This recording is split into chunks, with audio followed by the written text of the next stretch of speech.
What's up, everybody? I'm Jim with Straight Blast Pythons, and welcome. About 2 weeks ago, I posted a video attempting to bring to light a study on the spider ball python that I hadn't seen discussed yet. Since then, in the comments, multiple people pointed out that I may have misrepresented the study in the way that I presented it, and after going back and actually looking at the video, I kind of agree. To be honest, that video was rushed. I kind of recorded it in 20 minutes, edited it, posted it up, and because of that, some of my personal opinions and interpretation of the study were presented as actually being the wording in the study itself. Seeing as I'm trying to present accurate information, and really the goal of that video wasn't to try to convince you to breed spider, but more of really just distribute that information itself, I went ahead and pulled down that video so I can kind of step back, re-record, take my time, and actually present the information accurately, because like I said, that was really the goal, getting that information out to the community, not trying to give a real biased opinion there. So that's what I'm going to do today. I'm going to break down the study, and at the end I might give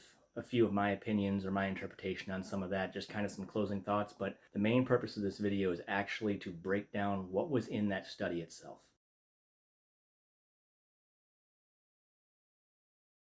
Quick disclaimer, I'm not a biologist, I'm not a geneticist, I'm not a scientist in any way. My background is in satellite communications, air traffic control radars, and military hovercraft. So I'm not dumb, but I am not a scientist. So if I mispronounce a few things, or if I'm slightly off on the way I understand a few things, I apologize. I'm trying to do the best I can to get you the most accurate information that I can give you. In August 2022, a study was published on the internet titled Malformations of the Sacculus and Semicircular Canals of Spider Morph Pythons. A link to the full study is in the description below.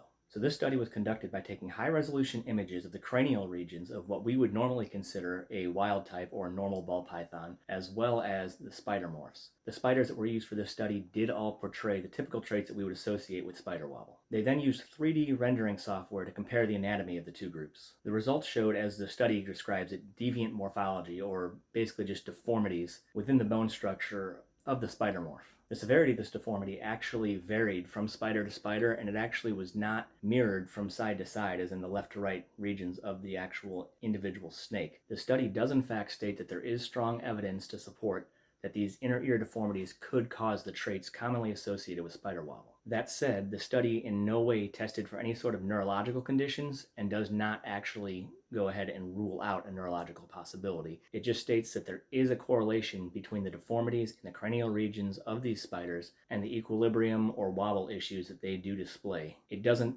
in itself directly prove or rule out anything. Again, the full study, if you're interested in reading it, is in the description below. I highly do encourage taking the time to read it yourself. So everything from here on is not directly what the study states, but my interpretation or my personal opinions on the subject after having read the study several times. In my opinion, the inconsistent display or inconsistent severity of the deformity from snake to snake and the variance from left to right regions is more than enough to actually affect equilibrium and most likely cause the wobble in it itself. So from my perspective, I think this study pretty much identified the cause of spider wobble. I've never seen or heard anybody talk about a study or any sort of proof that the issue is neurological, only that it's been assumed to be a neurological condition. This, coupled with the fact of how variable the presentation of the actual deformity is from snake to snake, also explains why some spiders heavily display the wobble and others don't have any signs of it at all. They did state that all of the spiders used for the study displayed the wobble. So with that said, it is possible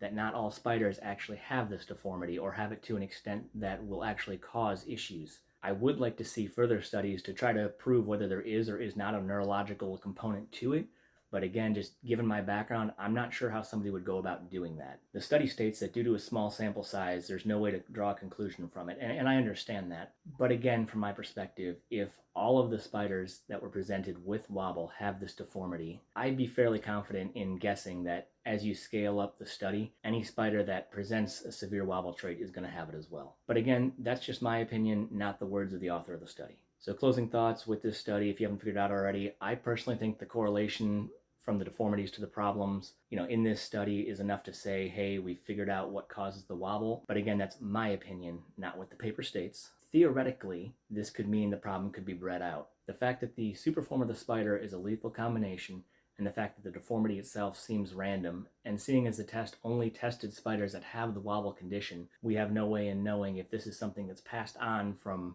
parent to offspring, or if it's something that's just completely random within the gene, I highly doubt that it's going to wind up being bred out in the long term. I do currently have one breeder female spider in my collection on one of my projects. I don't intend to have a lot of them. From perspective of this issue, if she produces offspring that don't portray the wobble trait, I'll continue to keep her in the projects. If I wind up getting wobbly offspring, obviously I'm not going to do that.